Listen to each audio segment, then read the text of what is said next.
Hi everyone, welcome back to my channel. Thank you so much for clicking on this video. My name is Laura if you don't know me already, and if you do know me already, thank you for coming back. You probably clicked on this video because you're a small business owner wanting to grow your business online and through social media. You're planning on starting a business and you want to learn more about influencer marketing and social media marketing. You are someone who works in marketing that wants to learn how to work with influencers and learn more about the landscape of that community. Or maybe you are an influencer wanting to see how business owners go about picking their influencers and starting their partnerships. If any of those scenarios are the case, you are in the right place. My name is Laura and I started a handbag brand when I was living in Milan, Italy when I was 21 years old. I drained my entire savings account and designed my own purses, which this is my chain bag. Ooh. And then I have a few different colors, leather handbags. Then I have these cute little bum bags. And everything is completely handmade in Milan, Italy. I launched my business in February of 2020, which was literally right before the pandemic shut the whole world down, and my timing was impeccable. I had no choice other than to grow my business 100% online through social media marketing. I really didn't know what I was doing, but very quickly I had to learn how to communicate with influencers, how to find the right influencers, where to put my money, how to execute and organize an influencer marketing campaign on Instagram, YouTube, TikTok, etc. And I really did grow my brand very quickly, and I generated a lot of sales through my influencer partnerships, not all of them, but most of them. And I couldn't find any resources online about how to work with influencers. It really is the Wild West out there in the influencer universe. There's not any standards. I wanted to put this video together to tell you guys what I've learned, and hopefully this is helpful if you're starting a business, if you already did start your business and you're looking to grow it, or if you're, working in marketing. This video will hopefully provide a lot of information for you guys. And please, if you have any tips that I don't cover, I'm always looking to learn, so please leave them in the comments below so that I can look at them and learn from you guys. The first thing you'll need to do when you want to work with influencers as a small business is you're going to have to actually find influencers to work with. And I think this can be a little overwhelming if you're not super familiar with social media, but I would go on your Instagram, go on your YouTube, go on your TikTok account, and if you are starting an e-commerce business, you should be active on all of those accounts just to know what's going on. I'm constantly on social media. Yes, I'm scrolling mindlessly here and there, but I really am looking at it as a business tool, and I'm studying the influencers, I'm studying what other brands are doing. I follow all of my competitors, and I'm just learning all the time. And if you're starting a business, I really recommend that you get on all the platforms that you want to use and start to become an expert in your space. Follow the influencers in your niche that you would actually listen to and take recommendations from. Who resonates with you, and start from there. Save all those profiles, screenshot their profiles, send it to yourself. Ask your friends who could be your customers or who are your customers what influencers they like. Who are they following? Who are they looking to for recommendations? And that'll open up another web of influencers. And then from there, you could ask your actual customers if you have a following on your business page and run a poll and say like, who are your favorite influencers? And they'll answer you. Or you could Google like influencers, top influencers in X niche, top influencers in the fashion space, top micro influencers in the fashion space. And look for publications if you're in fashion like Who What Wear or Vogue or Marie Claire that are typing up those lists, and then go check out their accounts and see if that's someone that could resonate with your brand and spread your message. After you kind of have a list of influencers that you're excited about, you need to know who you're targeting, or at least have an idea of who you're targeting. When I started my business, I thought my customer was a lot younger than she is. And I actually reach a very wide age range of customers from like 20 years old to 60, 65. And that's due to the minimalism of my design and the quality, etc. And I didn't know that when I started my brand, but I quickly learned that after different partnerships and seeing what was working. Have an idea of who your customer is. Build out a customer profile. What is she doing? What are her hobbies? What is her age? What could be her occupation, income level, etc. And then that way, when you're starting to reach out to influencers, you know what you're looking for, because at the end of the day, this is business, and if you're going to spend money on a highly targeted ad, which is an influencer partnership, working with an influencer is paying for a highly targeted ad. So you need to know who you're targeting in order to run that ad successfully and have confidence in where you're spending your marketing dollars. Whenever I reach out to an influencer, I ask them for their media kit and their analytics. If you are paying an influencer for an ad, you need to see their analytics, and that is, for me, absolutely non-negotiable. I will not pay somebody until I see their analytics. I need to see the age range of their followers. I need to see the male to female ratio of their followers. I need to see the locations of their followers. And I also try to see a past partnership, a previous partnership, the analytics of that. You would never run an ad on Facebook or YouTube without selecting your demographic and choosing where your ad is going and who's going to see your ad, and that's the exact same thing with influencer marketing. There's been plenty of influencers that I get in touch with that I'm so excited about, and then I see their analytics and half their followers are men, or 70% of their followers live in Spain. I don't want all my orders to come in from Spain because it's really expensive for me to ship there at the moment. So not every partnership is actually going to be right for you, but I would absolutely never pay an influencer without seeing their analytics, period.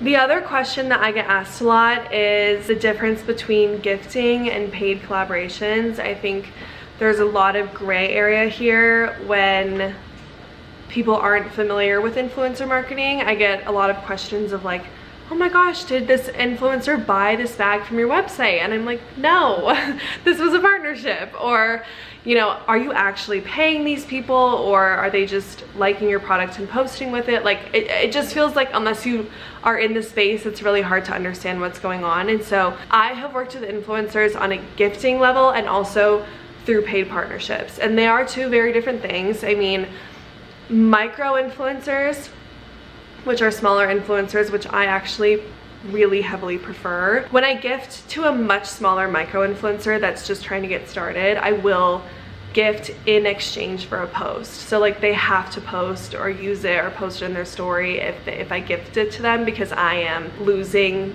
that cost of my product. If you're gifting to a much larger influencer, like if you reach out to an influencer with 100,000 followers and you don't have the budget, you can gift it to them, but there's no guarantee they're gonna post with your product. There's absolutely no guarantee when you do that. It's kind of like hoping that they'll see it and like it and use it organically because you've gifted it to them. So yes, your chances of being posted are much higher, but there's no guarantee or agreement when you just gift to a larger influencer. But again, like smaller micro influencers, I will gift in exchange for, because I am losing a few $100s when I do that. I've never been burned on that. I know other people have, I haven't. So, but with gifting to bigger influencers, I've done it a handful of times, and I'm trying to think.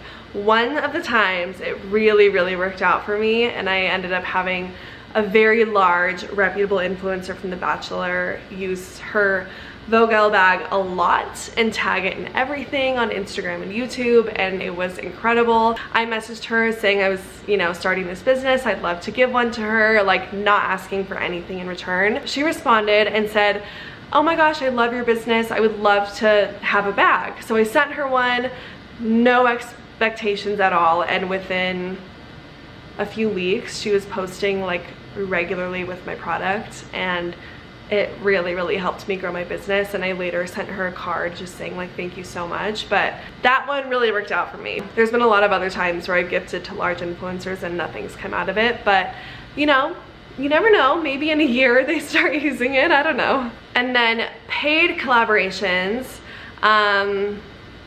can be expensive. So I have worked with, again, micro influencers and large influencers. When you agree to a paid partnership with an influencer, you are sending them your product for free and you are paying them for the post.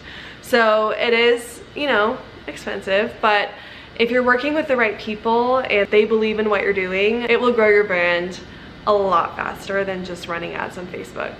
So And not all of my partnerships have had a great ROI, and that sucks. You know, I've had collaboration posts that are scheduled for the day, and I am so excited, and I have my packaging ready, and I'm gonna like sell out of everything, and then there's not really any sales. And it's like shocking when that happens, and it sucks, and it's the biggest gut punch, but you know, that's just the way it is sometimes. But with paid collaborations, okay, so with micro influencers, I have not paid a ton. Like, I definitely pay them, and it's a few $100s usually. Some girls like to charge a lot more than that, and a lot of times I just say no. I had a core group of girls for a while that I was paying them a few $100s. They were posting, and it was a really mutually beneficial thing. Like, it was a consistent schedule. I was paying them, they were posting, I was selling my product. I don't pay all of them anymore, but a lot of them are still posting with the bags and stuff, so it's earned media at this point, and I'm, you know, really happy about it. But that was a really, really great way to grow my business, and it was small influencers. It was probably, everyone was probably under 20,000 followers at that point, except for one girl that I was working with was closer to 50K or 60K at the time. This was like 2020, 2021 when I was like getting it off the ground. When I reach out to those micro influencers, I either message them on Instagram or I send them an email if they have it in their bio, which a lot of them normally do. And I send them a quick little blurb about my brand, about me, because I run everything, a link to my website or a link to the product I'm asking, you know, would you like to promote this? And I always say, I really want this to make sense for you. I really want this to be authentic to you. No worries if not. Like, no worries if this isn't of interest to you, because I'm so intentional about that, because I want them to keep using it. I want them to like actually like it. And then I don't know what's going on behind the scenes. Maybe they're recommending my product to all their friends. I don't know. But I really want to work with girls that actually like my product. And I've been really successful at doing that. And I know it's really helped me grow my business. But I'll send them a blurb, I'll send them a link, a little brand PDF, whatever. And I always ask for your analytics and media kit if they have one. A media kit is really like a PDF, a one-pager about them. It's like their resume, their portfolio, and then it's the rates that they charge for Instagram stories, Instagram posts, YouTube feature, TikTok dedicated, YouTube dedicated. So there's a lot of different things that they can charge for, which is crazy. But so yeah, you can see all their rates, and then I'll kind of go from there with them, and then I'll ship the bag. And then we'll email about kind of like the points I want them to make. Hey, can you say this and this, please? Can you show this feature? Can you do this? But I don't exercise a lot of control over the post, because I want it to be authentic to that influencer. And I actually really enjoy seeing how other girls style the bags and what they're doing with them and how they're wearing them. I mean, I just think that's one of the best parts of the whole thing. And then it also gives me content to post that's different, just a totally different aesthetic than what I'm creating on my brand page. So that's always really nice. But I don't exercise too much control, but I know other brands really do. I don't know, I think it's kind of up to you and your branding. So that's micro influencers. Honestly, I have always had a really good experience with micro influencers. They are closer to their audience. They don't have this like huge degree of separation. They're not posting as many products. You're not lost in the shuffle. Macro influencers and larger influencers, I would say like over 100K probably. They charge a lot more, and you'll learn that pretty quickly, especially if they have an agent. And I totally get it. I mean, I'm a model, I have an agent. I totally understand having an agent, especially if you have that many followers. I can't imagine how many inquiries they're getting and all of those things. But when there is an agent, the rates that you're given will be a lot higher normally. And